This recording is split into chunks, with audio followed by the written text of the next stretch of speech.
Everyone, I am hoping you all are good and fine. So एक बार फिर से आप सभी के लिए लेके आ गया हूं यहाँ पे यूनिट नंबर 10 की मैकमिलन यहाँ पे समरी।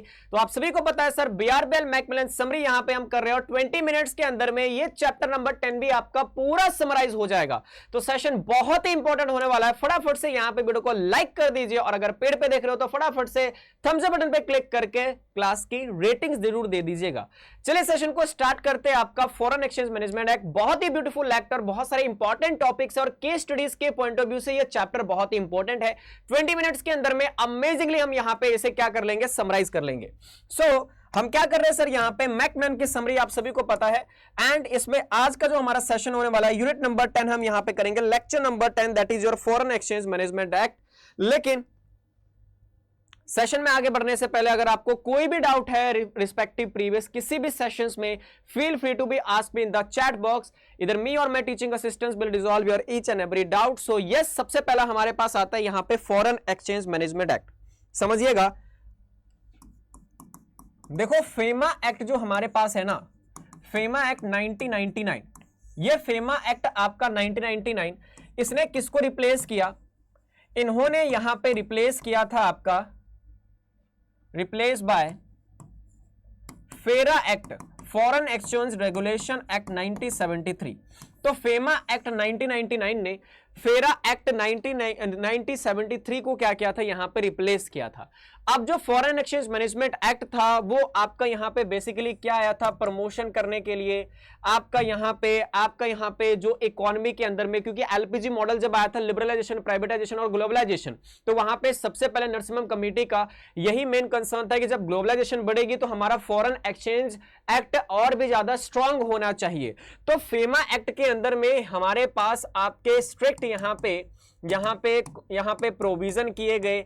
अगर इंडिया में आपने ट्रांजैक्शन करना है तो वो ट्रांजैक्शंस कौन सी होंगी, स्ट्रिक्ट प्रोविजंस में आपका यहां पे ट्रांजैक्शंस को डिफाइन किया गया। ये ट्रांजैक्शंस में आपके दो टाइप के ट्रांजैक्शंस कवर होते हैं। एक होता है आपका capital account transaction, second one is your current account transaction. अब ये कैपिटल अकाउंट ट्रांजैक्शन क्या होता है, करंट अकाउंट ट्रांजैक्शन क्या होता है, इस पे भी आपका क्वेश्चन बन सकता है। रिमेनिंग में आपको बताऊं, यहां पे डिफाइन किया गया route. Foreign exchange management act ने यहां पे रूट को भी डिफाइन किया गया था। दो रूट यहां पे बताया, एक है आपका यहां पे ऑटोमेटिक रूट, जिसे कहते हैं ऑटोमेटिक रूट, और one is your approval route. तो दो रूट को यहां पे डिफाइन किया गया। ऑटोमेटिक रूट में यहां पे कुछ सेक्टर में 100% तक की इन्वेस्टमेंट अलाउड कर दी गई अगर कोई भी पर्सन आउटसाइड इंडिया यहां पे इन्वेस्टमेंट करना चाहता है। लेकिन कुछ ऐसे रूट से, जैसे डिफेंस रूट था आपका, ये रियल एस्टेट रूट था, तो यहां पे आपको अप्रूवल रूट यहां पे लगाया गया। अप्रूवल किन से? अप्रूवल आपके रिजर्व बैंक ऑफ इंडिया से और सेंट्रल गवर्नमेंट से। लेकिन सर यहां पे जो फेरा एक्ट रिप्लेस हुआ था, इसके प्रोविजन आउटबिल्ड हो गए थे।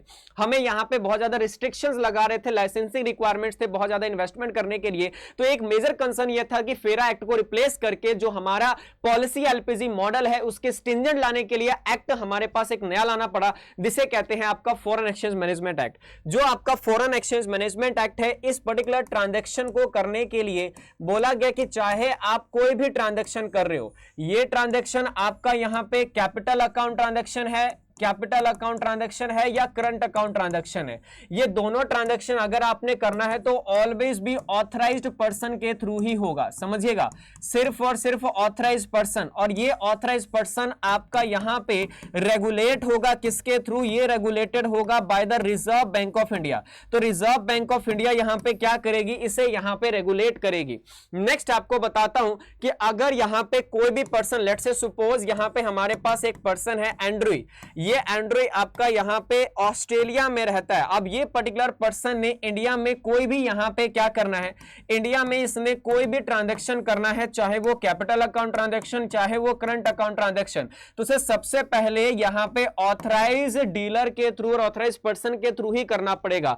अगर इसने डायरेक्टली यहां पे इंडिया में कोई भी कैपिटल अकाउंट या करंट अकाउंट ट्रांजैक्शन की, वो परमिटेड नहीं है। यानी बीच में authorise person as a intermediatory क्या करेगा, वर्क करेगा। कोई भी आपके ट्रांजैक्शन से रिलेटेड।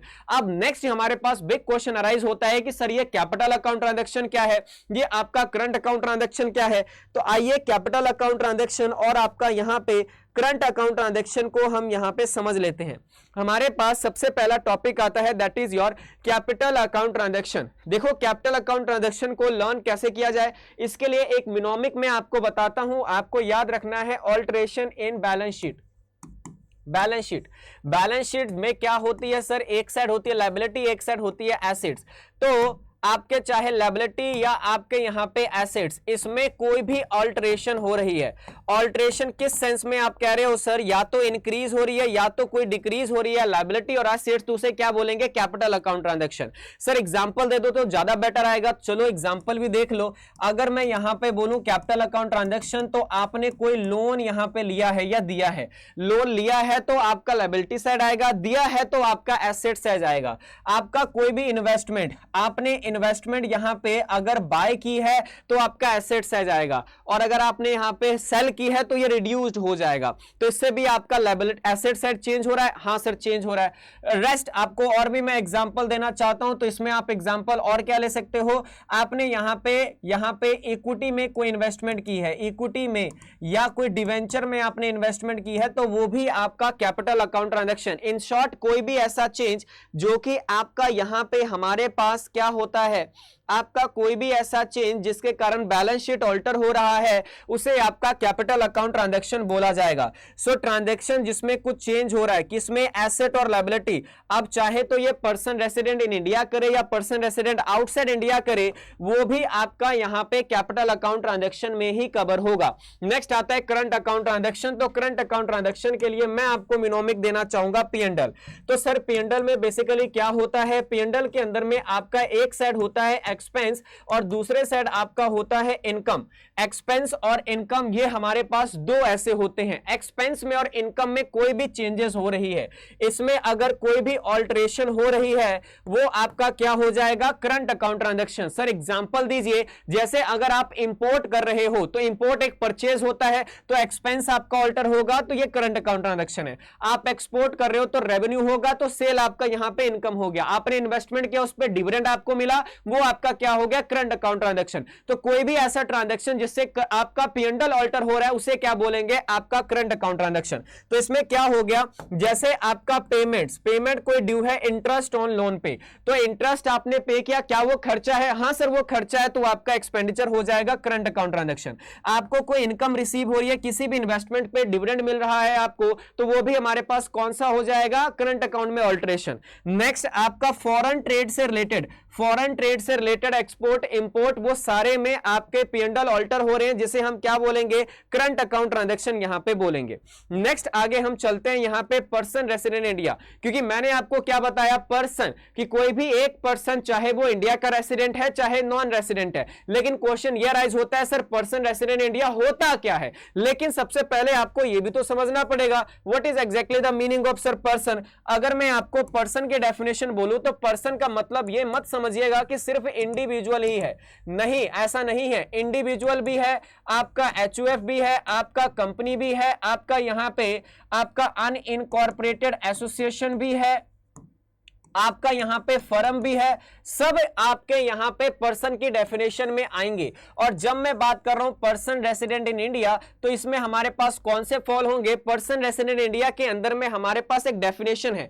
क्या कहता है वो डेफिनेशन, ये कहता है कि इंडिया में कितने दिन रहे हो, उसके अकॉर्डिंगली आपका पर्सन रेसिडेंट इंडिया डिफाइन होगा। अब समझिएगा, इनकम टैक्स एक्ट में कुछ और है, लेकिन फेमा एक्ट में कुछ और है, लेकिन बेसिक चीज दोनों में सेम है। क्या अगर इंडिया में 182 डेज से ज्यादा रह रहे हो तो आप पर्सन रेसिडेंट इंडिया माने जाओगे। क्या कहता है ये पॉइंट आपका कहता है कि अगर आप इंडिया में स्टे कर रहे हो for more than 182 days in the preceding year, लेकिन भले ही इंडिया में आप 182 डेज रहे हो, फिर भी आप पर्सन रेसिडेंट इंडिया नहीं माने जाओगे। अगर आप इंडिया में रह रहे हो, ये 3 कंडीशन के लिए, एम्प्लॉय करने के लिए, एम्प्लॉयमेंट के लिए रह रहे हो, बिजनेस वोकेशन करने के लिए रह रहे हो, या कोई भी ऐसे पीरियड में जिसका आपका कितने दिन इंडिया में रहोगे वो अनसर्टेन है। तो हमारे पास क्या कहता है, ये वाला पॉइंट कहता है कि कोई भी पर्सन कोई भी पर्सन जो इंडिया में आ रहा है या इंडिया में बाहर जा रहा है वो किस पर्पस के लिए, पहले ध्यान से सुनिएगा, चाहे आप इंडिया से बाहर जा रहे हो या इंडिया में आ रहे हो, क्योंकि सबसे मेन कंसर्न क्या है कि इंडिया में 182 दिन रहना। अब इंडिया में 182 दिन आप रह रहे हो, फिर भी आप यहां पे पर्सन रेसिडेंट इंडिया नहीं माने जाओगे, क्योंकि एक्सेप्शन में आओगे। चाहे आप इंडिया में 182 डेज से रह रहे थे लेकिन आप बाहर जा रहे हो, तब भी तो आप पर्सन रेसिडेंट इंडिया होगे, लेकिन आप नहीं माने जाओगे। कब? जब आप बाहर यहां पे एम्प्लॉयमेंट के लिए जा रहे हो, जब आप कोई बिजनेस या वोकेशन करने के लिए जा रहे हो, या किसी भी ऐसे पीरियड के लिए जहां पे बाहर कितने दिन रहोगे उसकी कोई सर्टेनिटी नहीं है, तो आप यहां पे पर्सन रेसिडेंट इंडिया माने जाओगे। नेक्स्ट हमारे पास आता है कि पर्सन रेसिडेंट इंडिया में सर वो तो हमारे इंडिविजुअल से रिलेटेड, लेकिन बॉडी कॉर्पोरेट कंपनी हो गई, इसका क्या ये भी इंडिया में कितने दिन रहे हैं वो देखना पड़ेगा? बिल्कुल भी ऐसा नहीं है। कहता है कि कोई भी पर्सन या बॉडी कॉर्पोरेट की अगर मैं बात कर रहा हूं तो इसके इनकॉर्पोरेशन पे देखेंगे। अगर आप इनकॉर्पोरेटेड हो यहां पे कंपनीज एक्ट में, समझिएगा, अगर आप यहां पे कंपनीज एक्ट 2013 या 1956 में इनकॉर्पोरेटेड हो तो इस पर्टिकुलर सिनेरियो में हमारे पास आप पर्सन रेसिडेंट इंडिया माने जाओगे, अदरवाइज आप पर्सन रेसिडेंट इंडिया नहीं माने जाओगे। दूसरा पॉइंट कहता है कि आपका कोई भी यहां पे ऑफिस है या ब्रांच है या एजेंसी है। देखिए, आप कोई कंपनी नहीं इनकॉर्पोरेट हुई है, आपने ऑफिस खोला, कोई फ्रेंचाइजी खोला, कोई आपने ब्रांच खोला, तो इसमें कोई अलग सी कंपनी होती है? नहीं, एक ही कंपनी के अलग अलग ब्रांच हो सकते हैं। तो इस पर्टिकुलर सिनेरियो में इस ब्रांच का, ऑफिस का रेजिडेंशियल स्टेटस क्या होगा? क्या ये रेसिडेंट इंडिया माने जाएंगे? देखो, इसका रेसिडेंट बहुत इंपॉर्टेंट है। इसका रेसिडेंट जानने के लिए आपको देखना पड़ेगा इसे कंट्रोल कौन कर रहा है। अगर इसे कंट्रोल इंडियन रेसिडेंट कर रहा है तो इस ऑफिस का भी यहां पे रेजिडेंशियल स्टेटस क्या हो जाएगा? Person resident India. लेकिन इसे कंट्रोल कोई नॉन रेसिडेंट कर रहा है तो इसका भी डीम्ड यहां पे स्टेटस क्या माना जाएगा? Non resident. तो इसको कंट्रोल कौन कर रहा है वो देखना है। अगर वो कंट्रोल कर रहा है पर्सन रेसिडेंट इंडिया तो इसका भी स्टेटस पर्सन रेसिडेंट इंडिया ही रहेगा। बाकी जितने भी बच गए आप सभी को क्या मान लिया जाएगा? आप सभी को यहां पे पर्सन नॉन रेसिडेंट मान लिया जाएगा। यह सबसे इंपॉर्टेंट टॉपिक था जिसपे अलग अलग केस स्टडीज बन सकता है आपको, जो मैंने आपको बताया। देखिए, एक और इंपॉर्टेंट डेफिनेशन आता है सिक्योरिटी का। सिक्योरिटी का मतलब क्या हो गया सर? सिक्योरिटी का मतलब आपके शेयर्स हो गए, सिक्योरिटी डिपॉजिट की बात नहीं कर रहा मैं, आपके शेयर्स हो गए, डिवेंचर हो गए, बॉन्ड हो गए, आपके रिसीट हो गए, ये सब सिक्योरिटी के डेफिनेशन में है। तो शेयर्स आपके हो गए, स्टॉक्स हो गए, बॉन्ड हो गए, डिवेंचर हो गए, गवर्नमेंट सिक्योरिटी हो गए, म्यूचुअल फंड्स हो गए, सब सिक्योरिटी में आएंगे। लेकिन सबसे इंपॉर्टेंट चीज क्या है? सिक्योरिटी के डेफिनेशन में आपका इंक्लूड नहीं होगा। यहां से आपका केस स्टडी बन सकता है कि यहां पे सिक्योरिटी के डेफिनेशन में बिल ऑफ एक्सचेंज या प्रोमिसरी नोट आपके इंक्लूड नहीं होंगे। ध्यान से सुनिएगा, क्या चीज इंक्लूड नहीं होगा सिक्योरिटी के डेफिनेशन में? रिपीट विद मी, क्योंकि इस पे क्वेश्चन आएगा दिसंबर 24 में। कहता है हमारे पास कि आपका bill of exchange, promissory notes, ये सब इंक्लूड नहीं होंगे, अदर देन अगर ये हमारे पास गवर्नमेंट के प्रोमिसरी नोट्स है, बिल ऑफ एक्सचेंज हैं, और कुछ ऐसे बिल ऑफ एक्सचेंज या आपका यहां पे प्रोमिसरी नोट जो रिजर्व बैंक ऑफ इंडिया ने नोटिफाई किए हैं वो भी सिक्योरिटी के डेफिनेशन में आएंगे। अदरवाइज बिल ऑफ एक्सचेंज और प्रोमिसरी नोट किसी भी हालात में आपके सिक्योरिटी के डेफिनेशन में नहीं फॉल होंगे। नेक्स्ट आता है power of reserve bank of India. देखिए, रिजर्व बैंक ऑफ इंडिया के पास कुछ स्पेसिफिक पावर यहां पे दी गई है। क्या पावर दी गई है सर? पावर यहां पे दी गई है कि रिजर्व बैंक ऑफ इंडिया कोई भी ऑथराइज पर्सन को वो क्या कर सकते हैं? अपॉइंट कर सकते हैं। क्योंकि मैंने आपको बताया ऑथराइज पर्सन क्या है सर? ऑथराइज पर्सन एक हिसाब से इंटरमीडिएटरी है। अगर बाहर वाला कोई इंडिया में ट्रांजैक्शन करना चाहता है, चाहे वो कैपिटल या करंट अकाउंट, वो ऑथराइज पर्सन के थ्रू ही करेगा। अदरवाइज ये कॉन्ट्रावेंशन माना जाता है जिसपे आपको पेनल्टी लगाई जाएगी under section 37A, under section 3। तो that is the main important चीज। क्या बोला गया है कि रिजर्व बैंक ऑफ इंडिया के पास पावर है कि वो अपॉइंट कर सकते हो ऑथराइज पर्सन जो हेल्प करेगा, जो डील करने में मदद करेगा फॉरेन एक्सचेंज के ट्रांजैक्शंस को। नेक्स्ट आता है इंस्पेक्ट द ऑथराइज पर्सन, यानी अब इसके साथ साथ कि ऑथराइज पर्सन अपना ड्यूटी जो भी ऑब्लिगेशंस है फुलफिल कर रहा है कि नहीं, इसकी इंस्पेक्शन की पावर भी किसको दी गई है कि जो भी रूल्स रेगुलेशंस है वो सारे के सारे इंश्योर यहां पे करना, ये चीज के लिए reserve bank of India inspection भी करा सकती है। अब सर इस पे ना आपके हर बारी क्वेश्चंस बनते हैं तो ध्यान से सुनिएगा। कॉन्ट्रावेंशन, अगर आपने फेमा एक्ट के किसी भी प्रोविजन को कॉन्ट्रावेंशन किया तो पेनल्टी लगेगी, लेकिन पेनल्टी लगने से पहले यह देखा जाएगा कि क्या वो अमाउंट आपका क्वांटिफाइबल है या नहीं है। अगर वो अमाउंट क्वांटिफाइबल है तो पेनल्टी अलग है, अगर वो नॉन क्वांटिफाइबल है तो पेनल्टी अलग है। देखिए बहुत इंपॉर्टेंट टॉपिक है आपका। तो कहता है कि अगर किसी ने भी फेमा के प्रोविजन को वायलेट किया तो उसके साथ एक पीनल प्रोविजन अट्रैक्ट होगा। जैसे कि अगर आपने सबसे पहले कोई भी कॉन्ट्रावेंशन किया, कोई भी regulation, rules, provision, notification, direction, order, कुछ भी कॉन्ट्रावेंशन किया तो यहां पे हमारे पास क्या लगाया जा सकता है, या आपने कोई कंडीशंस यहां पे जो कि जिसके लिए आपको authorisation reserve bank of India से मिले एज ए ऑथराइज पर्सन, वो भी आपने अगर कॉन्ट्रावेंशन किया तो आपके ऊपर में पेनल्टी लगेगी। कितना पेनल्टी लगेगा? 3 गुना। 3 गुना जितने का सम इन्वॉल्व है उसका 3 गुना पेनल्टी आपके ऊपर लगाया जाएगा अगर वो अमाउंट आपका क्वांटिफाइबल है। लेकिन सर अगर हमने यहां पे कोई भी कॉन्ट्रावेंशन किया, उसमें कितने का अमाउंट है? लेट्स सपोज, इसका एग्जांपल दो सर। मान लो कि आपने ऑथराइज पर्सन के अलावा 2 लाख रुपए की इन्वेस्टमेंट आपने हवाला एजेंट्स के थ्रू आपने क्या कर दिया, बाहर 2 लाख रुपए की सिक्योरिटी रखी है या इन्वेस्टमेंट कर दिया जो कि ऑथराइज पर्सन के ट्रांजैक्शन के थ्रू नहीं हुआ, तो क्या यह वायलेशन है आपका fame act? Yes of course violation है। तो इस पर्टिकुलर सिनेरियो में 2 लाख का 3 गुना कितना होता है? 6 लाख रुपए की आपके ऊपर पेनल्टी लगाई जाएगी। लेकिन सर अगर मान लो कि अमाउंट क्वांटिफाइबल नहीं है, उस सिनेरियो में क्या होगा? तब उस सिनेरियो में 2 लाख की पेनल्टी आपके ऊपर लगेगी। चलो एक बारी होती है गलती सबसे, लेकिन अगर आपने दोबारा भी गलती की, दोबारा अगर आपने फिर से गलती किया तो पर डे जिस दिन से पहले दिन से आपने कमेंस किया 5,000 रुपए तक की, 5,000 पर डे के हिसाब से आपके ऊपर फाइन यहां पे लगाया जाएगा। अब देखिए नेक्स्ट हमारे पास कॉन्सेप्ट आता है डायरेक्टर ऑफ इन्फोर्समेंट। सर ये डायरेक्टर ऑफ इन्फोर्समेंट कौन है? देखिए समझिए, ये बहुत ही इंपॉर्टेंट टॉपिक है आपका director of enforcement. Director of enforcement ED होती है। ईडी के पास पावर दिया गया फेमा एक्ट के अंदर में कि वो कहीं पे भी क्या कर सकते हैं, आपका छापेमारी कर सकते हैं, वो चेकआउट कर सकते हैं। अगर आपने किसी भी प्रोविजन को वायलेट करके कोई भी एसेट को बाहर रखा हुआ है आउटसाइड इंडिया, या इंडिया में किसी बाहर वाले पर्सन ने कोई भी बिना कोई ट्रांजैक्शन के इंडिया में रखा हुआ है ऑथराइज पर्सन के थ्रू, तो इस पर्टिकुलर सिनेरियो में उनके ऊपर यहां पे पेनल्टी लगाना, इंस्पेक्शन करने की जिम्मेदारी डायरेक्टर ऑफ इन्फोर्समेंट के पास। तो सबसे पहला हमारे पास आता है कि इनके पास सर्च करने की पावर है, सीज करने की पावर है, लेकिन कौन करेगा? यहां पे जो करेगा वो not below the rank of assistant director at least होना चाहिए। इंस्पेक्शन की इनके पास पावर दी गई है और सेंट्रल गवर्नमेंट के पास स्पेसिफिक पावर दी गई है यहां पे आपके डायरेक्टर को यहां पे स्टैब्लिश करने की। तो आप देख सकते हो कि सेंट्रल गवर्नमेंट के पास पावर है कि वो किसी भी डायरेक्टर ऑफ इन्फोर्समेंट को स्टैब्लिश कर सकते हैं अंडर सेक्शन 36।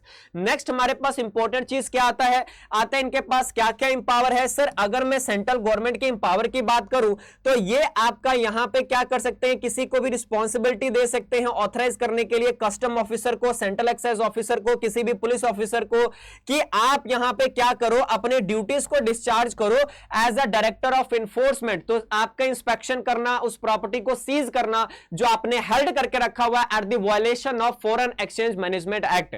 तो ये था आपका क्या सबसे ब्यूटीफुल तरीके से हमने पूरे चैप्टर को 20 मिनट्स के अंदर अंदर में रिवाइज कर लिया। क्या मजा आया आपका? जितने भी इंपॉर्टेंट टॉपिक्स थे आपके सारे के सारे पूरा फेमा एक्ट आपका रिवाइज हो गया 20 मिनट के अंदर में। आई होप आपको यहां पे सेशन एंजॉय आपने किया होगा और ये फ्लो चार्ट्स की मदद से ही पॉसिबल हो पाया कि हमने अमेजिंग तरीके से समराइज कर लिया 20 मिनट्स के अंदर में। तो अगर आपने सच में सेशन को एंजॉय किया तो वीडियो को लाइक करो फटाफट से। जो आपको थम्स अप बटन दिख रहा है उस थम्स अप बटन पे फटाफट से तो पहले तो आप क्लिक कीजिए और थम्स अप बटन पे क्लिक करने के बाद यहां पे वीडियो को लाइक कर दीजिए। और अगर पेड एप्लीकेशन हो तो आप यहां पे फीडबैक में मुझे बताओ। थम्स अप बटन पे राइट हैंड साइड में जो दिख रहा है फीडबैक पे क्लिक करके आप यहां पे थम्स अप बटन पे क्लिक करके वैल्यूएबल रेटिंग दे दीजिए क्योंकि आपके रेटिंग्स मेरे लिए मैटर करते हैं। सो आई होप सेशन एंजॉय किया आपने।